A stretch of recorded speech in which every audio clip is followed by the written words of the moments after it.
तो hello friends, welcome back to my channel. और friend, आज की इस वीडियो सीरीज़ में हम लोग बात करने वाले हैं अगले कंसेप्ट के बारे में मैथमेटिक्स 2 के अंदर, जिसका नाम है लैग्रांज मेथड। इससे प्रोसेस लेक्चर में हम लोगों ने जो आपका डिफरेंशियल इक्वेशन था उसके रिगार्डिंग बहुत सारी चीज़ों को डिस्कस किया है। प्लेलिस्ट का लिंक आपको मिल जाएगा, आप वहाँ से उसे चेकआउट कर सकते हैं। यहाँ पे बेसिकली लैग्रांज मेथड में हम पढ़ते हैं जनरल सॉल्यूशन को ही फाइंड आउट करने के लिए। तो कह रहा है कि the general form of first order linear partial differential equation with variable constant is, यानी उसे किस तरह से हम रिप्रेजेंटेट कर सकते हैं। अगर इस प्रकार का कोई इक्वेशन आपका होगा तो आप इसे लैग्रांज मेथड कह सकते हैं। जैसे P X comma Y U X plus Q into X comma Y U Y plus F of x comma Y U is equal to R of x comma Y. इस तरह से आप क्या कर सकते हैं, उन टर्म्स को लिख सकते हैं। जहाँ पे u आपका क्या है, आपका पॉजिटिव है, जहाँ पे आपका summation of x comma y है, and we can eliminate the term in u from by subtract the satisfy the equation, यानी इस इक्वेशन को सेटिस्फाई करने के बाद। तो यहाँ पे आपका ये इक्वेशन दिया हुआ है, आप इस तरह से भी इस इक्वेशन को लिख सकते हैं।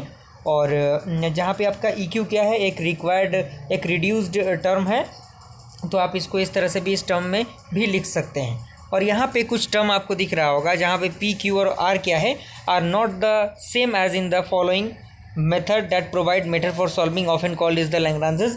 यानी यहाँ पे हम क्या कर सकते हैं, अब लैग्रांज के थ्योरम पे आएंगे तो हम क्या कर सकते हैं, इसको जो जनरल इसका ऑब्जर्वेशन बनेगा वो आपका क्या बनेगा, P of P plus Q of Q is equal to R, and P आपका क्या होगा del U by del x, Q आपका क्या होगा del U by del y, P और Q और R क्या होगा, are the function of x y and U।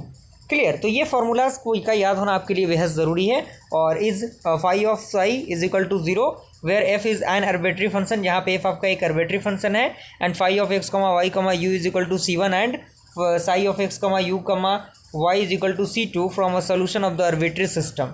And equation को हम क्या करेंगे, d x by p d y by Q और डी यू बाई आर के टर्म में क्या कर देंगे, इक्वेट कर देंगे, इवेलुएट कर देंगे, और उसके बाद हम लोग सिंपल सा इसे इंटीग्रेट करके फाइंड आउट कर लेंगे इनके वैल्यूज़ को।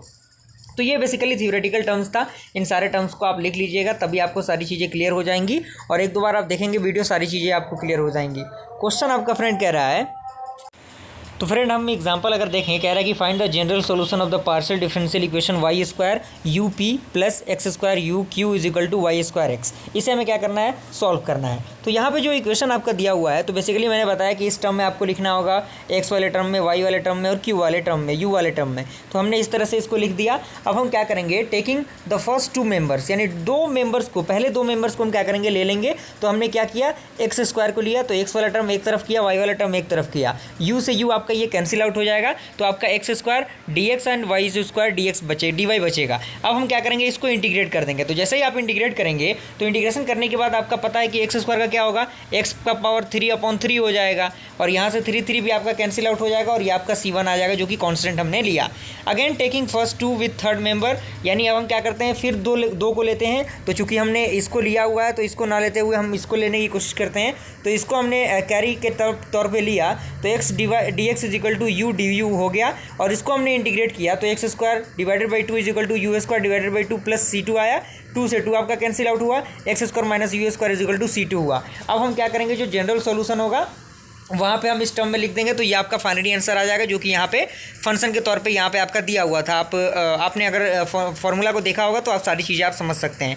तो यहाँ तक ये पूरा कंसेप्ट आपका क्लियर हुआ होगा। अगर वीडियो पसंद है, वीडियो को लाइक जरूर कीजिएगा, ज़्यादा से ज़्यादा इसे शेयर कीजिए अपने फ्रेंड सर्कल में, ताकि और भी बच्चे इससे जुड़ सकें। मिलते हैं ऐसे इंटरेस्टिंग वीडियो के साथ, तब तक के लिए थैंक यू।